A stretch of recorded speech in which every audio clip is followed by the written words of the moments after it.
Hello friends, welcome to Kalpana Joshi's kitchen. आज આપણે ધાબા સ્ટાઇલ પાલક મટર મસાલા સબ્જી બનાવીશું, જે ખૂબ જ ટેસ્ટી બને છે અને ખૂબ જ ઝડપથી બની જાય છે। તો તમે જોઈ શકો છો, ખૂબ જ સરસ બની છે અને કલર પણ સરસ જળવાયો છે। આ સબ્જી તમે પૂરી, ભાખરી, પરોઠા, રોટલી સાથે સર્વ કરી શકો છો। ભાત સાથે પણ ખૂબ જ સરસ લાગે છે। તો તમે પણ આ રીતે જરૂર બનાવજો। અને જો તમને મારી રેસીપીઓ ગમતી હોય અને હજુ સુધી મારી ચેનલ સબસ્ક્રાઇબ ન કરી હોય તો જરૂરથી સબસ્ક્રાઇબ કરી દેજો। તો ચલો આપણે આ સબ્જી બનાવવાનું શરૂ કરીએ। મિક્સર જારમાં અહીંયા મેં એક નાની જોડી પાલકની લીધી છે, જેને ધોઈને સાફ કરી લીધી છે। આખા જ પાન રાખ્યા છે એ લઈએ। થોડા લીલા ધાણા લઈએ, દાંડલી સાથે જ લીધા છે। 2 તીખા લીલા મરચાં લઈએ। 2 ટુકડા આદુના છે એ લઈએ। 6 થી 7 કળી લસણની લઈએ। 2 ટેબલસ્પૂન જેટલું ફ્રેશ દહીં લઈએ। હવે આપણે આ બધું ક્રશ કરી અને પેસ્ટ બનાવી દઈએ। તો આ રીતે પાલકની પેસ્ટ સરસ થઈ ગઈ છે। તો હવે આપણે શાક વઘારી દઈએ। હવે પેન ગરમ થઈ ગયું છે, તો એમાં 3 ટેબલસ્પૂન જેટલું તેલ લઈએ। તેલ ગરમ થાય એટલે એમાં અડધી ટીસ્પૂન જીરું ઉમેરીએ। 3 લવિંગ, 1 તમાલપત્ર અને 1 સૂકું લાલ મરચું ઉમેરીએ।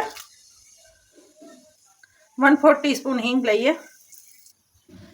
જીરું સરસ થઈ ગયું છે, તો એમાં મેં હવે 1 મોટી ડુંગળીને આવી લાંબી લાંબી સમારી લીધી છે એ ઉમેરીએ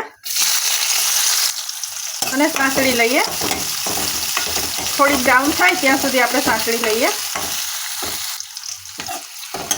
ધીમા ગેસ ઉપર સાંતળી લેવાની છે। હવે ડુંગળી સંતળાય છે ત્યારે જેમાં આપણે મસાલા કરી દઈએ, જેથી મસાલા પણ સરસ અંદર સંતળાઈ જાય। તો સ્વાદ પ્રમાણે મીઠું લઈએ। આખા શાકના ભાગનું જ આપણે મીઠું ઉમેરી લેવાનું છે। અડધી ટીસ્પૂન હળદર પાવડર, 1/2 ટીસ્પૂન લાલ મરચું પાવડર। આપણે પેસ્ટમાં પણ લીલા મરચાં લીધા છે એટલે એ પ્રમાણે તીખાશ ઉમેરવાની। 1/2 ટીસ્પૂન ધાણા જીરું પાવડર, અડધી ટીસ્પૂન ગરમ મસાલો મિક્સ કરી લઈએ। અને હવે આપણે થોડું પાણી ઉમેરીએ, જેથી આપણે જે મસાલા ઉમેર્યા છે એ બળી ન જાય।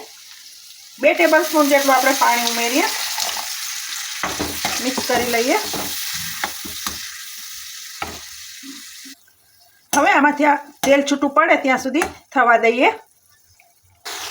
હાઈ ફ્લેમ પર થોડી વાર ઉકળ્યા પછી તમે જોઈ શકો છો તેલ છૂટું પડી ગયું છે।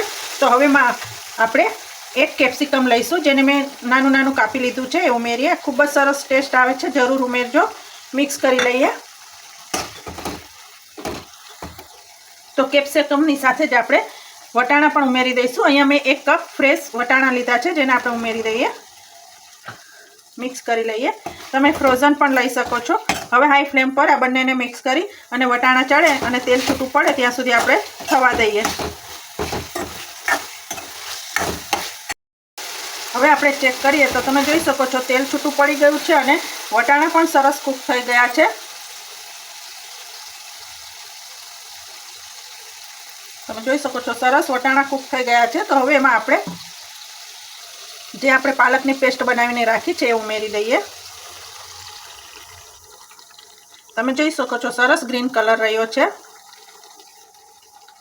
મિક્સરમાં થોડું પાણી લઈ અને ઉમેરી દઈએ। મિક્સ કરી લઈએ। હવે મિક્સ કરી લઈએ। આપણે પાલક કાચી લીધી છે એટલે હવે આપણે કૂક થવા દઈએ। મીડિયમ ફ્લેમ પર આપણે પાલકને કૂક થવા દઈએ। તમારે કન્સિસ્ટન્સી જે પ્રમાણે જોઈએ એ પ્રમાણે પાણી ઉમેરવાનું। તો અત્યારે હું અડધો કપ જેટલું પાણી ઉમેરું છું।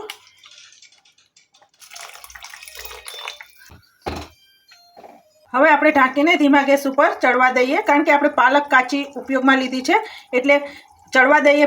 જ્યાં સુધી તેલ છૂટું ના પડે ત્યાં સુધી થવા દઈએ। હવે આપણે ચેક કરી લઈએ તો તમે જોઈ શકો છો બધું તેલ ઉપર આવી ગયું છે। મિક્સ કરી લઈએ। તો આપણી ક્રીમી ટેસ્ટી પાલકની ભાજી અને વટાણાનું શાક સરસ તૈયાર થઈ ગયું છે। તમે આ શાકને ભાત સાથે કે રોટલી, પરોઠા, પૂરી સાથે સર્વ કરી શકો છો। ખૂબ જ ટેસ્ટી લાગે છે। તો તમે પણ આ રીતે જરૂર બનાવજો. તો ફ્રેન્ડ્સ, તમને મારી રેસીપીઓ ગમતી હોય અને હજુ સુધી મારી ચેનલ સબસ્ક્રાઈબ ન કરી હોય તો જરૂરથી સબસ્ક્રાઈબ કરી દેજો. તો હવે છેલ્લે આપણે એમાં 1/4 ટીસ્પૂન શેકેલું જીરું પાવડર ઉમેરીએ અને થોડા લીલા ધાણા ઉમેરીએ. ગેસ બંધ કરી દઈએ અને હવે સર્વ કરી દઈએ.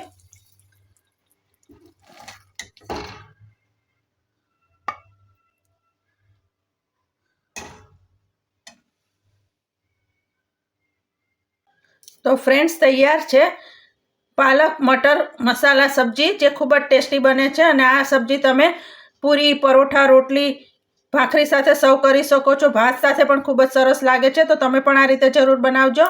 તો જો તમને મારી આજની રેસીપી પસંદ આવી હોય તો લાઈક કરી અને હજુ સુધી મારી ચેનલ સબસ્ક્રાઈબ ન કરી હોય તો જરૂરથી સબસ્ક્રાઈબ કરી દેજો, જેથી મારા નવા વિડીયોના નોટિફિકેશન આપના સુધી તરત પહોંચી શકે.